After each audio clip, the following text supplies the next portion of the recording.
बिस्मिल्लाहिर्रहमानिर्रहीम, अस्सलाम वालेकुम। विनस स्पोर्ट्स के साथ आपका मेज़बान शहज़ादा मोइन हाजिर हैं। हम अपने प्रोग्राम में क्रिकेट, हॉकी, फ़ुटबॉल और दीगर खेलों पर बात करते हैं और उसके साथ कोशिश करते हैं जो खेल ग्रास रूट लेवल पर खेले जाएं उसको अपने प्रोग्राम में डिस्कस करें। पाकिस्तान और न्यूजीलैंड के दरमियान जो है सीरीज़ का आगाज़ होने जा रहा है। पाकिस्तान क्रिकेट टीम पिछले दिनों हमने देखा कि अफ़गानिस्तान के ख़िलाफ़ T20 सीरीज़ में मद्दे मुकाबिल थी, जिसमें अफ़गानिस्तान ने जो पहली दफ़ा T20 सीरीज़ अपने नाम की।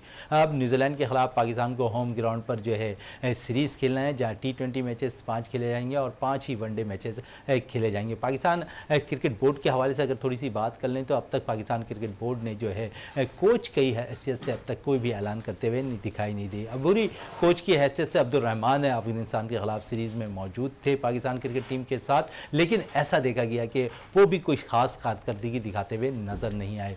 पाकिस्तान क्रिकेट बोर्ड ने बहुत से कोचेस को हायर करने की कोशिश की, लेकिन एक नाम बड़ा नुमाया नज़र आ रहा था पाकिस्तान क्रिकेट बोर्ड की हैसियत से, वो मिक्की आर्थर का नाम बड़ा सामने आया था, दिखाई दिया।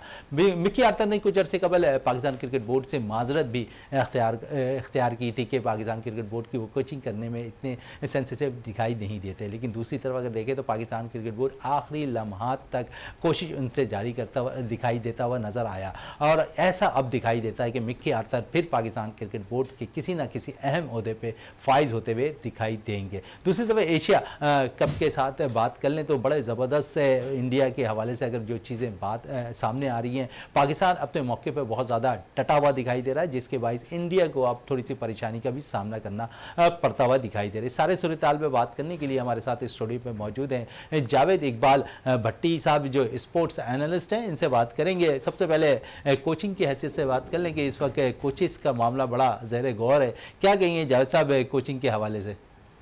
शुक्रिया मोइन भाई। यार ये कोचिंग का मसला देखें, ये आज से नहीं, जब से नजम सेठी आया है ये चल रहा है।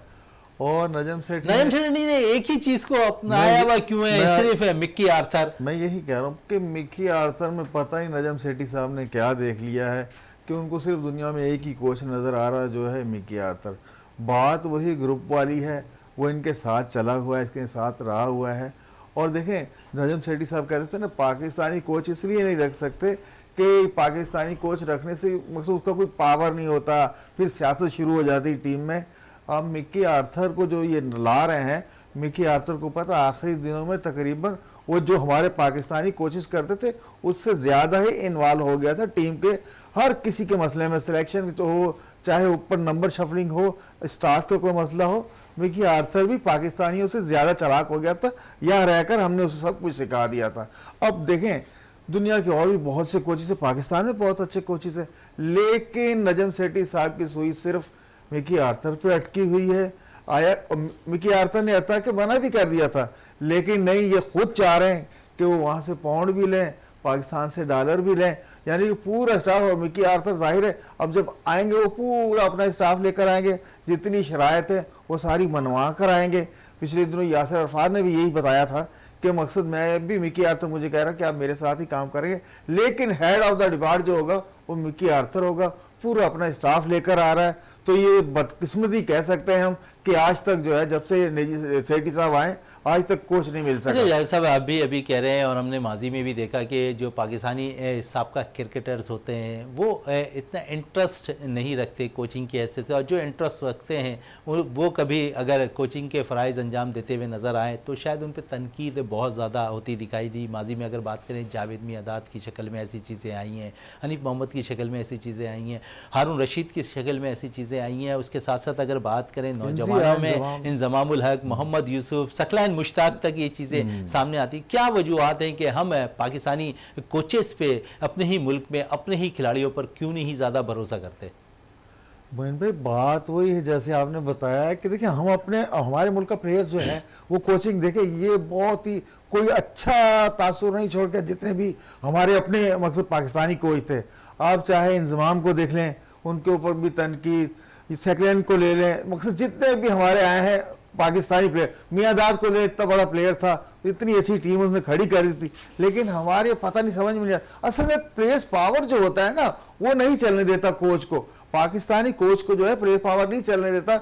मुख्तलिफ ग्रुप होते हैं, किसी को लाइक करना, किसी को डिसलाइक करना, तो ये चीज़ें सारी चलती रही। इसीलिए नजम सेठी ने सिर्फ कहा कि बैरूनी दुनिया से कोच लाना है और लाना भी एक ही है, मिक्की आर्थर, और कोई कोच है नहीं दुनिया। अच्छा, और कोई कोच है ही नहीं, ऐसा लगता है। पाकिस्तान क्रिकेट बोर्ड इस फैसले में बड़ा डटा हुआ नजर आ रहा है। बहुत सी चीज़ें वाजे भी होती दिखाई दे रही हैं, बहुत से मामला मिक्की आर्थर से पाकिस्तान क्रिकेट बोर्ड के तय होते हुए भी नजर आ रहे हैं। ज़्यादातर अगर न्यूजीलैंड सीरीज़ की अगर हम बात कर लें, जिस तरह अभी लास्ट टाइम में अफगानिस्तान के खिलाफ सीरीज़ में नौजवान खिलाड़ियों को मौका दिया गया, आप समझते हैं कि उनमें से चंद खिलाड़ियों को जो है न्यूजीलैंड के खिलाफ सीरीज़ में भी मौका दिया जाएगा, क्योंकि T20 सीरीज़ के साथ साथ हमें वनडे सीरीज़ भी खेलनी है।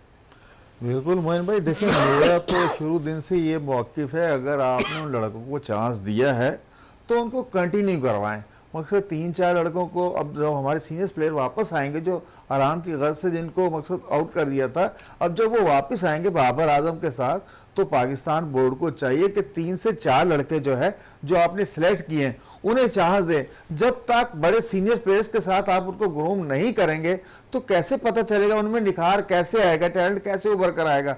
अब देखें, आपने आजम खान पे आ जाए सिर्फ, अब सारे कह रहे हैं आजम खान अनफिट है, आजम खान अनफिट है। यार पूरी दुनिया प्रूव कर आए इसी मकसद जुस्से के साथ, यही जिसामत के साथ सारे रिकॉर्ड बना कर आया। तो ये फिटनेस मयार नहीं, देखे फिटनेस जो थी आजम खान की हमेशा से यही रहेगी। आजम खान को मैं वो तो अब मुकम्मल तौर पर अफगानिस्तान के खिलाफ फ्लॉप होते हुए दिखाई दिए ना जावेद साहब। ऐसा तो नहीं है कि जो प्लेयर्स अगर परफॉर्म ना करे उसे कंटिन्यू जो है टीम में शामिल रखा जाए। मोइन भाई 3 मैचेस से 2 में उसे चांस दिए, ठीक है, ये होता है। फिटनेस भी नजर आ रही थी जावेद साहब, फिटनेस भी नजर आ रही थी ग्राउंड के अंदर, उनसे कैचेस नहीं पकड़े जा रहे थे। एज ए विकेट कीपर बहुत ज्यादा एक्टिव रहना पड़ता है, वो भी नजर नहीं आ रहे थे। वो इससे पहले देखें जो उस जगह पर थे, आप हैदर को ले लें, खुशदिल शाह को ले लें, मोहम्मद आसिफ को ले लें, आप खुद बताएं उतने कितने मौके दिए गए उन्हें, कितने मैचेस उन्हें खिलाए गए। आप उनके क्रेडिट पे एक मैच बता दें, सिर्फ मोहम्मद आसिफ ने जो एक मैच अफगानिस्तान के खिलाफ जो 6 मारकर जितवाया था, 3-4 छक्के मार दिए थे, उसके अलावा इन तीनों प्लेयर के क्रेडिट पे एक मैच बता दें जो सिंगल हैंडेडली अगर इन्होंने पाकिस्तान को जितवाया। देखें जिस तरह शाहिद आफरीदी था, अब्दुल रज़ाक था, माजी में अजहर महमूद थे, देखिए उनके क्रेडिट पे अकेले पे मैच है, एक बंदे ने सिंगल हैंडली मैच जीत कर दिए हुए आपको। मुझे आजम खान में वही प्लेयर नजर आ रहा है, आप उसकी फिटनेस पे मत जाएं, ये खुदादा सलाहियत है जो उसके पास है। अगर आप परफॉर्म ना करें तो फिर क्या करेंगे सर, आप चांस तो दें, परफॉर्म कैसे नहीं करेगा। अगर आप उसका वेट, चले जी वेट उसका कम करते हैं, अगर हम उसका 50-60 किलो वेट कम करते हैं, हो सकता है जो अल्लाह ताला ने पावर दिया वो उसकी कलाइयों में वो पावर ना रहे, तो भाई इसी से उससे काम लें। देखिए इसमें वो प्लेयर नजर आ रहा है जो सिंगल हैंडेडली आपको मैच जितवा कर देगा। तो अब चले दूसरी तरफ चलते हैं, लेकिन जितने प्लेयर हैं उनमें से 2-2, 3-3 को लेकर सीनियर्स के साथ जो है T20 हो, वनडे हो, इसमें मौके दें, क्योंकि आगे एशिया कप और वर्ल्ड कप आ रहा है। आपने स्क्वाड तैयार करना है तो एक लंबी प्लानिंग करके जाएं। ये ना हो कि आप बिल्कुल वही जो पुराने प्लेयर है उन्हीं को सिलेक्ट करके ले जाएं और फिर बाद में पछताने से कुछ नहीं होगा। जितने भी नया खून यंग जनरेशन आई है उनमें ब्लड में उन्हें है, क्रिकेट है। साइम हो गया, ये आजम खान हो गया, एहसान उल्लाह हो गया, ये आपने नजर तैयब ताहिर है, ये सब लड़कों को जो है ना अपने साथ रखें और कंटिन्यू 2-2 करके 3-3 करके चांस दे तो प्रूव करेंगे ना वो। अच्छा, चांस दे तो प्रूव करेगा। थोड़ी सी बात एहसान उल्लाह के हवाले से कर लें। T20 में तो उन्होंने परफॉर्म कर दिया, डोमेस्टिक सतह पर अगर हम देखें तो एहसान उल्लाह का बड़ा ज़बरदस्त नेशनल रिकॉर्ड है। तो समझ रहे हैं कि जब हमारा वनडे जो सीरीज़ स्टार्ट होगी न्यूजीलैंड के खिलाफ, समझते हैं वहाँ भी एहसान उल्लाह को जो है चांस मिलता दिखाई दे रहा है आपको? बिल्कुल जी, नजर आ रहा है और देना पड़ेगा। उसने, लड़के ने प्रूफ किया, उसको चांस देना पड़ेगा आपको। और देखें ना आपके फास्ट बॉलर्स की जो लाइन है, आपको देखें अगर बेंच पे जाए तो आपके पास तो 7-8 फास्ट बॉलर है, लेकिन अगर सबसे जो तेज बॉल निकाल रहा है, स्पीड निकाल रहा है, तो इस टाइम पे एहसान उल्लाह ही है। अगर शहनशाह अफरीदी के साथ एक एंड से एहसान उल्लाह जब वनडे में बॉलिंग करेगा तो आपको पता है वो एक लुत्फ ही और होगा क्रिकेट के शायकीन के लिए जब एक एंड से। और एहसान उल्लाह ने जो अपनी बॉलिंग की दहशत पूरी दुनिया में फैला दी है। अभी अफगानिस्तान के खिलाफ जो सीरीज थी, जो उसने बॉल्स की हैं, जो प्लेयर्स को मेरे ख्याल एक लगी भी है, तो ये चीजें जो उसकी दहशत तो पूरी दुनिया में फैल गई, चर्चे हो गए। एहसान उल्लाह को आपको चांस देना पड़ेगा पहले ही मैचेस से। अच्छा, एहसान उल्लाह को तो चांस देंगे हम, लेकिन थोड़ी सी नाइंसाफ़ी शायद अब्बास आफरीदी के साथ होती दिखाई दी। इससे अफगानिस्तान सीरीज़ में पाकिस्तान सुपर लीग के अंदर उन्होंने बड़ा ज़बरदस्त परफॉर्म किया। तो उम्मीद है कि T20 सीरीज़ में अब्बास आफरीदी का नाम पाकिस्तान सेलेक्टर्स ज़रूर शामिल करेंगे।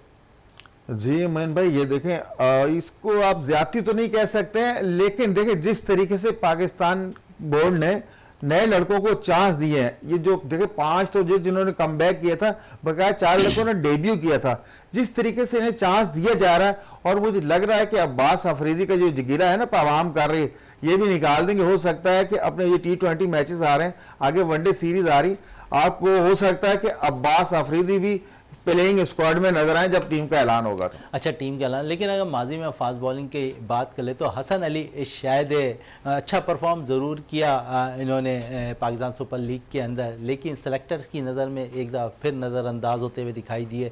क्या समझते हैं कि हसन अली का कैरियर अब अख्ताम पजीर हो गया है? देखें मोइन भाई, कैरियर के बारे में तो हम नहीं जा सकते, लेकिन देखें उनसे अच्छे बॉलर्स आ गए हैं। अब हसन अली की जगह नहीं बन रही टीम में। आप मकसद यारी दोस्ती पे खिलाना चाहें, देखें अगर परफॉर्मेंस पे खिलाना है तो उसकी टीम में जगह नहीं बन रही। देख लें जैसे एहसानुल्लाह आ गया, अब्बास अफरीदी आ गया, अगर ये 2 लड़के आ जाते हैं हारिस और शहनशाह अफरीदी, फिर इसके बाद जगह कहाँ बनती है। तो मैं समझता हूँ कैरियर पे तो हम नहीं जाते, लेकिन ये फिलहाल टीम में कोई ऐसा उनका चांस नहीं है कि वो कम बैक कर सके।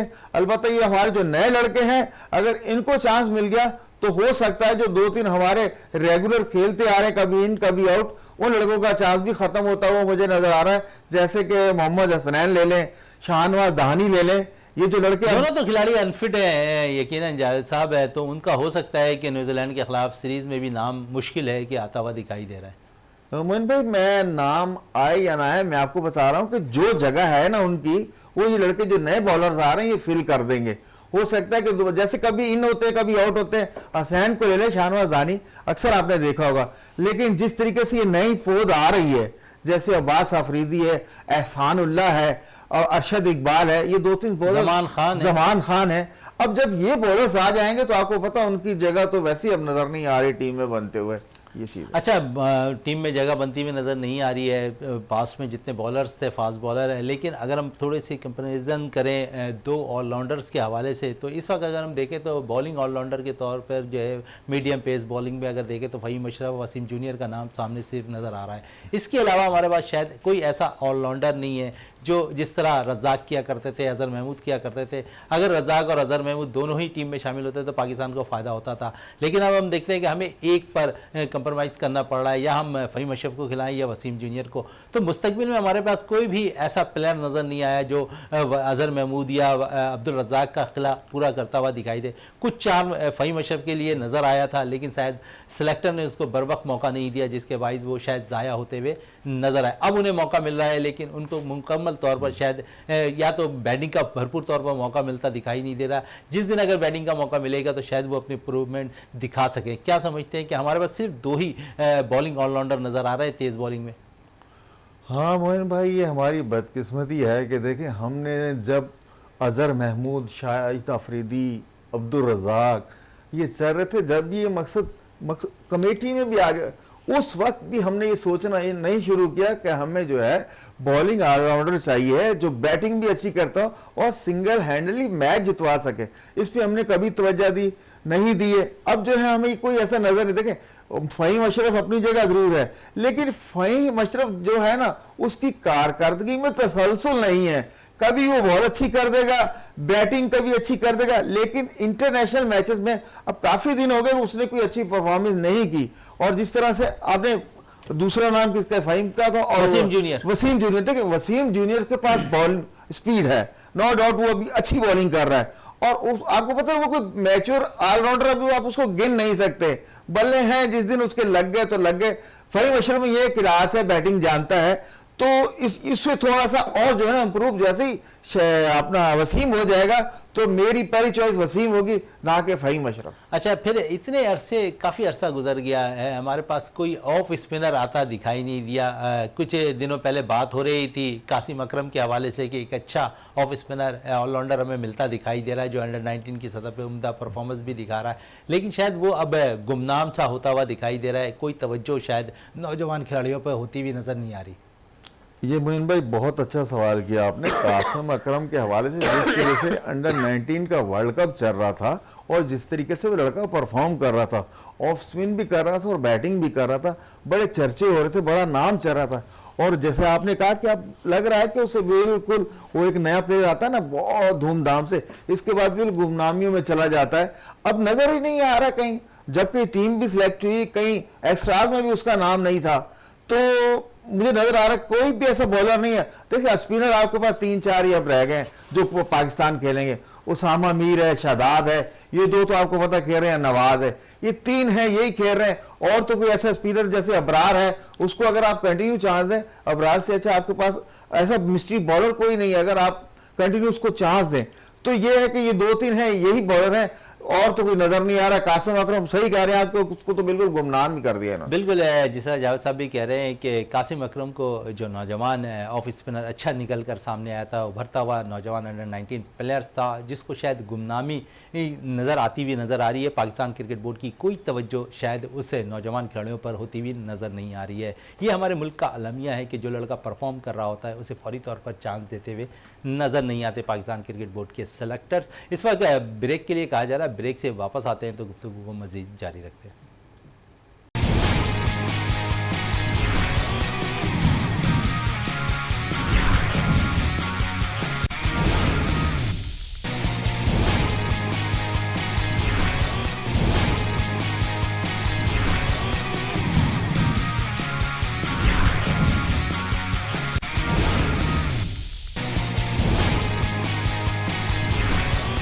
कोचिंग के हवाले से तो और खिलाड़ियों के हवाले से जो इंतखाब होना है जिन प्लेयर्स का खासकर न्यूजीलैंड के ख़िलाफ़ सीरीज़ के लिए, क्योंकि 5 वनडे और 5 T20 मैचेस खेले जाने हैं।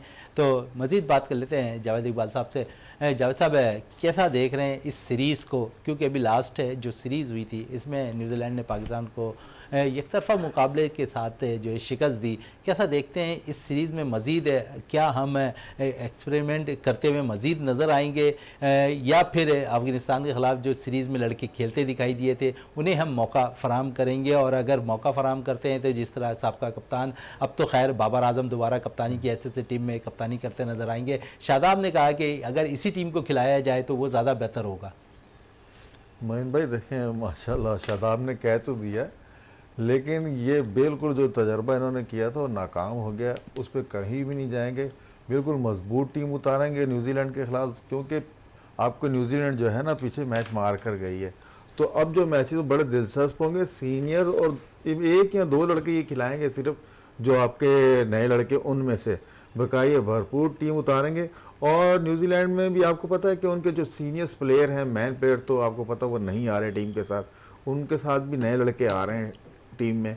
सीनियर्स तो आपको पता उनके अपना वो माली फ़ायदे के लिए कहीं और खेल रहे होंगे लीग, लेकिन ये कि जो आ रहे हैं वो नए लड़के आ रहे हैं, जाहिर है नए लड़कों को भी चांस मिला है तो वो भी चाहेंगे कि हम इम्प्रूव करें। और पाकिस्तान अब जो है ना वो पहले वाला जो मतलब अफगानिस्तान के ख़िलाफ़ इन्होंने जो तजर्बा किया था ना वो बुरी तरह फ्लॉप हो गया, अब कतई ये रिस्क नहीं लेगा। बिल्कुल कहते रिस्क मुश्किल दिखाई दे रहा है पाकिस्तानी सिलेक्टर्स का कि न्यूजीलैंड के ख़िलाफ़ सीरीज़ में जो है उनको इन नौजवान खिलाड़ियों को ज़्यादातर मौका मिलता हुआ दिखाई दे। इस वक्त अब हमें टेलीफोन लाइन पे ज्वाइन कर लिया हमारे साथी स्पोर्ट्स एनालिस्ट और विनर्स टीम का हिस्सा रियाज़ुद्दीन साहब ने, इनसे बात कर लेते हैं। रियाज साहब, सबसे अहम पहलू इस वक्त अगर पाकिस्तान क्रिकेट के हवाले से मंजर आम पर आता दिखाई दे रहा है तो वो कोचिंग की हैसियत से दिखाई दे रहा है। क्या समझें मिक्की आर्थर अपनी पूरी टीम के साथ एक दफ़ा फिर पाकिस्तान क्रिकेट का जो है लिबादा है वो उड़ते हुए दिखाई देंगे? और जिस तरह उन्होंने माजी में पाकिस्तान को 2 टाइटल जितवाए, अगर मिक्की आर्थर की कोचिंग में पाकिस्तान मिक्की आर्थर पाकिस्तान की कोचिंग करते दिखाई देते थे तो मुख्तलिफ जो सीरीज़ होने वाली है, फिर एशिया कप है, वर्ल्ड कप है, समझे इससे फ़ायदा पाकिस्तानी क्रिकेट टीम को होता दिखाई देगा? बहुत शुक्रिया शाहजाद अमीन। देखें जो माजी का जो एक्सपीरियंस है उसको देखते हुए तो बिल्कुल आप वजह तौर पे कह सकते हैं कि मिक्की आर्थर का जो एक्सपीरियंस है, उनका जो एक्सपोजर है, उनकी जो एक्सपर्टीज है, उसका रिफ्लेक्शन आपको पाकिस्तान की फतूहात में नजर आया। तो यकीनी तौर पर उनके आने से फर्क पड़ेगा, इसलिए कि उनकी जो कैपेबिलिटी और कैपेसिटी है खासतौर से कोचिंग के हवाले से वो दुनिया में मशहूर भी हैं और पाकिस्तान की टीम के साथ जब जब वो वापस हुए, आपने देखा कि पाकिस्तान टीम ने एक्स्ट्राऑर्डिनरी परफॉर्मेंस का मुजाहरा किया। और फिर ये कि चूंकि वो काफी अच्छे से पाकिस्तान क्रिकेट टीम के साथ हैं, तो पाकिस्तानी जो खिलाड़ी हैं वो भी उनको समझते हैं। और जो गो के मतलब ये कि लैंग्वेज का प्रॉब्लम तो आता है, लेकिन अब वो कमोबेश हमारे तमाम प्लेयर जो हैं वो काफी मतलब हद तक जो है वो इंग्लिश को समझते भी हैं, जानते भी हैं। गो के हो सकता है थोड़ी सी देर हो सकती है, लेकिन उनका जो तरीकेकार है कोचिंग का, उससे जो है काफी मतलब ये कि जितने भी खिलाड़ी हैं वो आशना है और उनको बेहतर तौर पर समझते हैं। और मैं समझता हूँ कि उनकी जो टेक्निकल एक्सपर्टीज है वो पाकिस्तान के काम आई है। और इससे पहले जब जब वो पाकिस्तान की टीम के साथ रहे, पाकिस्तान ने फतूहात हासिल की हैं, तो उनके आने से यकीनन एक फर्क तो पड़ेगा। इसलिए जो उनकी पूरी टीम होती है उसमें काफी मतलब एक लोग होते हैं, तो यकीनन उनसे के आने से फर्क पड़ना चाहिए और फर्क पड़ेगा। लेकिन Pakistani selectors, Pakistan cricket board, Najam Sethi, शायद पूरी दुनिया में अगर हम देख लें तो सिर्फ एक मिक्की आर्थर के साथ ही क्यों पाकिस्तान की कोचिंग की हैसियत से काम कराना चाहते हैं। और भी मजीद क्रिकेटर्स हैं दुनिया भर के अंदर, पाकिस्तान के पास अपने साबका क्रिकेटर्स मौजूद हैं। क्या वजूहत है कि पाकिस्तान अपने ही साबका क्रिकेटर्स को जो है कोचिंग के फ़राइज़ अंजाम देने में सिंसियर नज़र नहीं आता? नहीं, इसमें एक बात तो आपकी बड़ी सही है कि इसमें हमें पाकिस्तानी कोचिस को जो है उनको भी मौका देना चाहिए, उनको साथ रखना चाहिए। मैं ये समझता हूँ कि अगर हेड कोच अगर मिक्की आर्थर है या कोई मतलब देखे गोरा कोई मतलब सादे क्रिकेटर हो, तो कम से कम हमें अपने जो कोचिस हैं उन पर एतमाद करना चाहिए और उनको भी साथ रखना चाहिए। इस तरह से हमारे जो कोचिज हैं वो जो उनकी एक्सपर्टीज हैं वो भी मतलब ये कि उनमें मुंतकिल हो सकेंगी। और वो जो इंटरनेशनल कोचिंग जो इस वक्त जो मेयार है और जो मतलब एक गालिब मतलब एक समझा ही जाता है, एक परसेप्शन है कि गोरे जो हैं वो ज्यादा मतलब टेक्निकल साउंड होते हैं, कोचिंग के हवाले से ज्यादा बेहतर कोचिंग मतलब दे सकते हैं। चीज जमाना जो आजकल जरूरत है दुनिया क्रिकेट में, तो मैं समझता हूँ कि इसमें तो कोई शक नहीं है कि हमारे जो साबिक क्रिकेटर्स हैं अगर वो बहैसियत कोच और अगर उन्होंने कोई कोर्स किए हुए हैं तो वो तो ज्यादा अच्छा है कि मतलब उनको टीम के साथ लगाएं। और अगर उनको आप हेड कोच ना बनाएं तो कम से कम असिस्टेंट कोच की हैसियत से या कोई ना कोई मतलब है कि उनको साथ रखना चाहिए, ताकि वो भी सीखते रहें। और अगर कभी आपको मतलब गोरों की जरूरत ना पड़े, आप बाहर से कोच नहीं लाएं, तो आपके कोच जो है वो कमी को पूरा कर सकें। तो मतलब बहुत सारे नाम है, मैं किसी के भी नाम दे सकता हूँ। अच्छा, बहुत सारे नाम है, ज़रूर है कि वो उन्हें मौका मिलना ज़रूर चाहिए। इस वक्त हमारे साथ स्टूडियो में मौजूद हैं रियाज साहब है, जावेद इकबाल है, भट्टी साहब है, वो आपसे कुछ सवालात करना चाह रहे हैं। वालेकुम अस्सलाम रियाज भाई, कैसे हैं? ठीक हैं अल्लाह। रियाज भाई, ये आपने मिक्की आर्थर पे बड़ी मुफस्सल बातचीत की, जैसे शहजादे ने भी की, पाकिस्तानी जो है कोचेस। तो मेरी इत्तला के मुताबिक मिक्की आर्थर जो पाकिस्तान आ रहे हैं वो इन्हीं शराइत पर आ रहे हैं कि उनका जो निचला सारा स्टाफ होगा, चाहे असिस्टेंट कोच हो, चाहे फिजियो हो, जो भी हो, वो सारे अपने बंदे ला रहे हैं। तो ऐसा हो सका है मिक्की आर्थर को हम ये कह सकते हैं कि नहीं कि पाकिस्तान से जो है वो लिए जाएं? नहीं, बिल्कुल जावेद भाई, आपका मतलब ख्याल बिल्कुल सही है। अगर वो सारे कोचिज ला रहे हैं तो उनको लाने दें, इसलिए कि आपका कंफर्ट लेवल है, आप उन्हें बुलाना भी चाहते हैं, आप शायद उनको सही समझते हैं, इसलिए लेके आ रहे हैं। और फिर ये बात भी सही है कि पाकिस्तान उनकी कोचिंग में, पाकिस्तान ने बड़े बड़े टाइटल जीते हैं, सीरीज जीती है, तो इसमें तो कोई शक नहीं कि उनकी एक्सपर्टीज जो है वो मतलब उन्होंने निभा ली है। लेकिन आपकी बात बिल्कुल सही है कि आप अपनी मतलब उनकी शर्त आप पूरी कर रहे हैं, तो आप एक अपनी शर्त भी रखें कि आपका कोई मतलब नामी गिरामी सारे क्रिकेटर हो, जो कोच भी हो, उसको आप साथ लगाएं, ताकि जो भी मतलब कि सीखता रहे उनके दरमियान।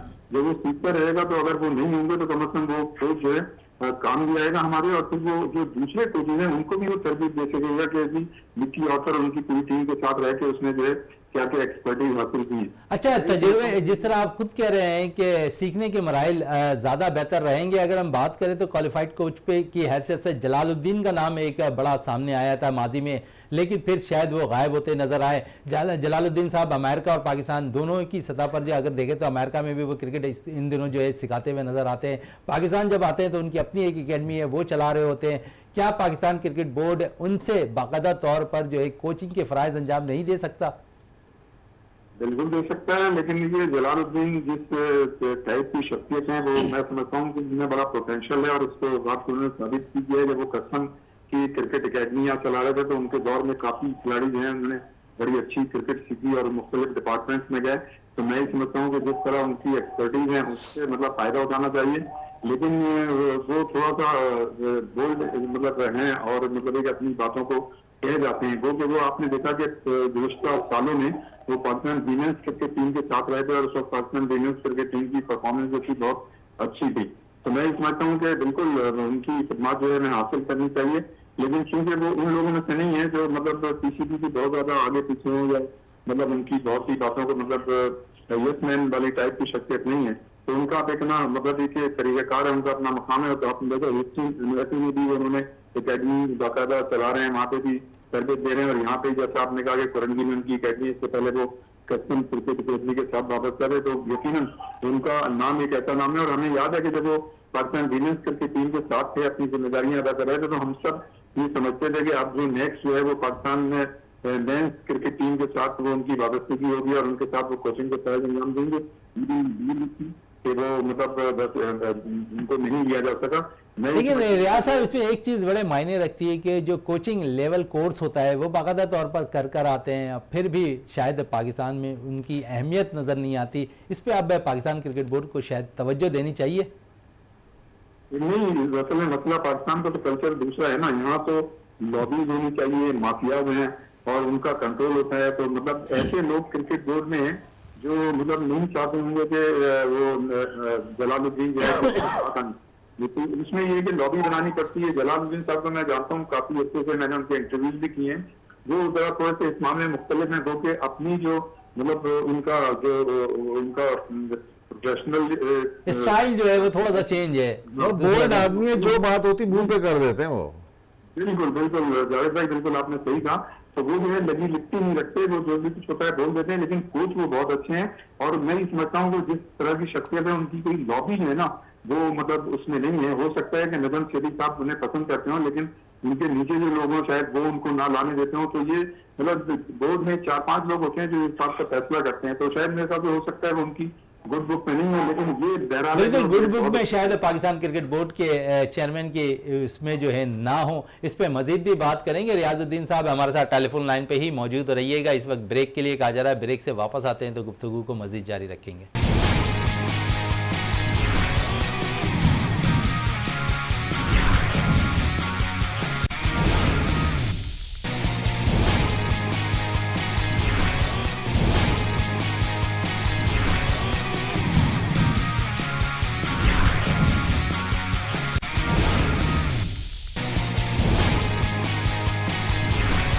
वक्फे से पहले जिस तरह बात हो रही थी रियाजुद्दीन साहब से टेलीफोन लाइन पर है कि कोचिंग के हवाले से, थोड़ी सी बात अब सिलेक्शन के हवाले से भी कर लें और शादाब के हवाले से भी रियाज साहब से। रियाज साहब है जो अभी अफगानिस्तान के खिलाफ सीरीज़ हुई थी, इसमें शादाब खान कप्तानी कर रहे थे, क्या समझ रहे हैं कि उन्होंने जो अभी एक नया बयान दिया है जिसमें वो कह रहे हैं कि जो प्लेयर्स अफगानिस्तान के खिलाफ सीरीज़ में मुंतखब किए गए थे उन्हें भी न्यूजीलैंड के खिलाफ पूरा मौका दिया जाए ताकि उनकी सलाहियतें का भरपूर तौर पर अंदाज़ा हो सके। क्या समझ न्यूजीलैंड की टीम थोड़ी सी जो है कमजोर जरूर आ रही है, लेकिन वो इतनी अहलियत जरूर रखती है कि वो पाकिस्तान को शिकस्त दे सके T20 और वनडे सीरीज के अंदर। समझिए कि इन्हीं प्लेयर्स के साथ जाना चाहिए या शादाब के इस बयान को शायद नजरअंदाज करती दिखाई दे पाकिस्तान क्रिकेट बोर्ड की सेलेक्टर्स।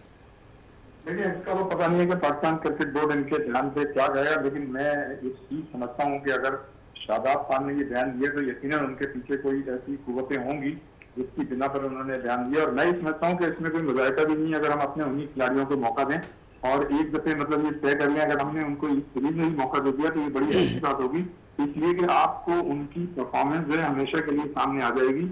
इसलिए कि मुख्तलिफ दो टीमों के खिलाफ जब खिलाड़ियों की मजबूत परफॉर्मेंस सामने आएगी तो आपको बिल्कुल एक कैटेगरी या आप एक लाइन खींच सकेंगे, हाँ यार ये खिलाड़ी हमारे आइंदा के लिए काम आएंगे या ये नहीं आएंगे। और मतलब इन्हीं खिलाड़ियों को मौका देने की एक वजह तो ये भी है, ये भी मतलब सही होगा कि न्यूजीलैंड की टीम जो है उसकी वो स्ट्रेंथ नहीं है, मतलब वो उन तजुर्बेकार और सीनियर खिलाड़ियों को मुश्तमिल नहीं है जो उनकी बाकायदा एक टीम होती है। उनके बहुत से तजुर्बेकार खिलाड़ी जो है वो IPL में वहां पर मसरूफ होंगे और कुछ खिलाड़ी आ नहीं रहे। तो मैं भी समझता हूँ कि बिल्कुल इनको पाकिस्तान क्रिकेट बोर्ड को चाहिए कि शादाब खान की टीम जिसमें शारजा ने शिरकत की थी उसी टीम को एक मतलब फिर मौका दें। और देखें, दो खिलाड़ियों ने तो आउटस्टैंडिंग परफॉर्मेंस का मुजाहरा कर दिया है, ठीक है ना, साइम अयूब और एहसानुल्लाह ने तो अपने आप को मनवा लिया है। लेकिन थोड़ी सी बात है साइम अयूब और एहसानुल्लाह की तो आपने कर ली है, तैयब ताहिर ने भी कुछ इनिंग्स जरूर खेली है, 30 रन 22 रन 16 रन उन्होंने जरूर इनिंग खेली है, लेकिन वो मुतासिर करने में नाकाम रहे हैं सेलेक्टर्स को शायद। हाँ देखिए ना, कोई भी एक सीरीज, मतलब ये मैंने पहले भी इसमें पहले बात करता रहा हूँ कि टेम्परामेंट की बड़ी मतलब जो है कलीदी किरदार अदा करता है। अगर आप किसी मतलब फ्रेंचाइज के साथ खेल रहे हैं तो वो टेम्परामेंट कुछ और होगा, अगर आप अपनी किसी क्लब लेवल की क्रिकेट खेल रहे हैं उसका टेम्परामेंट कुछ और होगा, और कोई बायलैटरल सीरीज, और वो भी अगर आप बाहर किसी मुल्क में खेल रहे हैं तो उसका टेम्परामेंट कुछ और होता है, और नए खिलाड़ी इतनी जल्दी उसमें एडजस्ट नहीं हो पाते हैं। तो हमारे जो वो जहन है, उनको कोचिंग के जहन या पाकिस्तान क्रिकेट बोर्ड के जहन, उनको समझना चाहिए कि ये नए खिलाड़ी जिन्होंने एक्स्ट्राऑर्डिनरी परफॉर्मेंस पूरी मतलब पीएसएल के दौरान बेहतरीन का परफॉर्मेंस का मुजाहरा किया, तो इसका मतलब है कि उन्होंने अपनी जो कारकर्दगी की उसको मनवाया, फिर आपने उन्हें टीम में लिया, और जब आपने उनको टीम में लिया है तो सिर्फ एक सीरीज से खिलाकर उनके मतलब एक कैरियर का आप तायुन नहीं कर सकते। आप शादाब के इस बयान से मुत्तफिक नजर आते हैं कि जो अफगानिस्तान के खिलाफ सीरीज में खिलाड़ियों को मौका मिला वो न्यूजीलैंड के खिलाफ भी मौका फराहम किया जाए। इस पर मजीद जावेद साहब से भी बात कर लेते हैं। रियाज साहब हमारे साथ टेलीफोन लाइन पे ही मौजूद रहिएगा। जावेद साहब, क्या कहेंगे सीरीज के हवाले से कि इन्हीं खिलाड़ियों पर मुश्तमिल मौका मिलना चाहिए इन खिलाड़ियों को मजीद? जी भाई, मैं तो आपको पता तो शुरू दिन से ही कह रहा हूँ कि जिन्होंने ये खेली सीरीज अफगानिस्तान के खिलाफ, उन्हीं लड़कों को आप जो है ना एक दफ़ा फिर गहरे पानी में उतार दें। अब जिसमें टैलेंट होगा वो तैर कर बाहर आ जाएगा। जब तक गहरे पानी में नहीं उतारेंगे तो उनका टैलेंट निकल कर सामने नहीं आएगा। आपने सिर्फ छोटे से दरिया में वो 3 मैचेस पे आपने उनका मुस्तकबिल दाव पे लगाया हुआ। मैं, रियाज भाई और आप तीनों का इत्तेफाक है, यही शादाब के साथ यही टीम जो है आप इन्हीं को खिला दें न्यूजीलैंड के खिलाफ। न्यूजीलैंड की भी बिल्कुल आपको पता है कि बड़े प्लेयर नहीं आ रहे, ये बिल्कुल बराबर की मैचेस होंगे, और होम ग्राउंड पे उन लड़कों को जो है ना इसका पता चल जाएगा कि हम में क्या टैलेंट है, और बोर्ड को भी नजर आ जाएगा। लेकिन अब ये जो करेंगे, ये पूरी टीम अगर चेंज कर देंगे, सिर्फ 1 या 2 लड़कों को लेंगे तो इन बच्चों के साथ ज्यादती होगी, इन जो बच्चों के गलत साथ है। जाती होती दिखाई देगी। रियाजुद्दीन साहब, जावेद साहब कह रहे हैं कि इन बच्चों के साथ शायद जाती होती दिखाई देगी अगर 1 से 2 प्लेयर्स ले लिए जाएं। अगर अफगानिस्तान सीरीज की बात करें तो आजम खान परफॉर्म नहीं कर सके।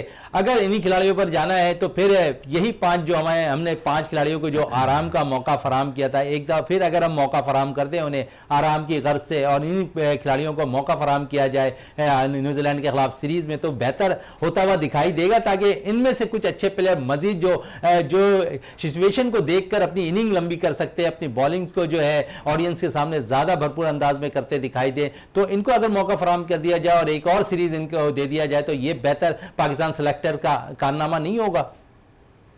शाहजादा, मैं इससे पहले भी आपके सवालों का जवाब दूं, मुझे जावेद भट्टी साहब की बात बड़ी पसंद आई कि इनको गहरे पानी में एक मौका उतार दें और फिर देख लें जो भी होगा। तो उसमें ये होगा कि आप एक कैटेगरी के लिए एक लाइन खींच देंगे कि हाँ ये आइंदा परफॉर्मेंस दे सकती है, नहीं दे सकते हैं। तो मैं ये समझता हूँ कि शादाब खान ने जो बात कही है उसमें वजन भी है काफी, और मैं जाती तौर पर समझता हूँ कि अगर उन्होंने ये बात कही तो इसके पीछे यकीन कोई ऐसी कुव्वतें होंगी, बड़ी अच्छी कुव्वतें हैं जिन्होंने ये बात कही है। और अगर उन्हें आप मौका दे दें, मैं समझता हूँ कि आजम खान को भी मौका मिलना चाहिए, और उसके साथ साथ जो दूसरे खिलाड़ी हैं जो नहीं दे सके इसमें परफॉर्मेंस, उनको भी मौका मिलना चाहिए। तो हमेशा के लिए हमारे पास ये बात सामने आ जाएगी कि आए खिलाड़ी आइंदा और बेहतर परफॉर्मेंस दे सकते हैं, नहीं दे सकते।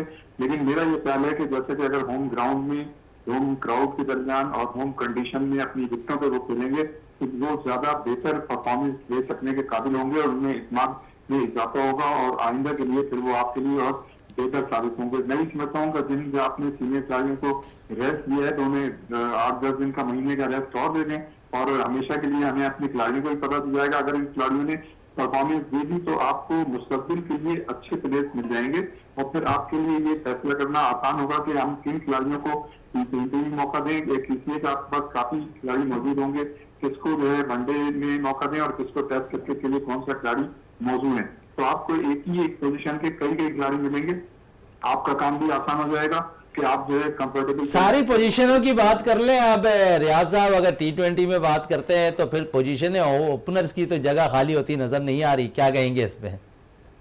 हाँ नहीं, देखिए वर्ल्ड कप के हवाले से या एशिया कप के हवाले से तो फिर हमें मतलब तजर्बात नहीं करने पड़ेंगे, लेकिन अगर इस सीरीज में आप नए खिलाड़ियों को मौके देते हैं तो आपके पास एक चांस होगा, आपके पास मतलब एक चीज प्लस पॉइंट में होगी कि आप इन खिलाड़ियों से भी फायदा उठा सकते हैं, आपके पास पूल बड़ा हो जाएगा। लेकिन जहां तक आपने स्पेसिफिक बात की है ओपनर्स की, तो मैं ये समझता हूँ कि ओपनर्स पे तो जाहिर है मतलब फौरी तौर पे एशिया कप या वर्ल्ड कप के हवाले से आप कोई बात नहीं कह सकते। तेज आए कि मतलब जो हमारे सीनियर ओपनर्स हैं, अगर वो कोई मतलब किसी वजह से अगर टीम में शामिल नहीं होते हैं या उनकी परफॉर्मेंस आइंदा अभी वर्ल्ड कप या एशिया कप से पहले बहुत ज्यादा खराब हो जाती है तो वो एक अलग बात है।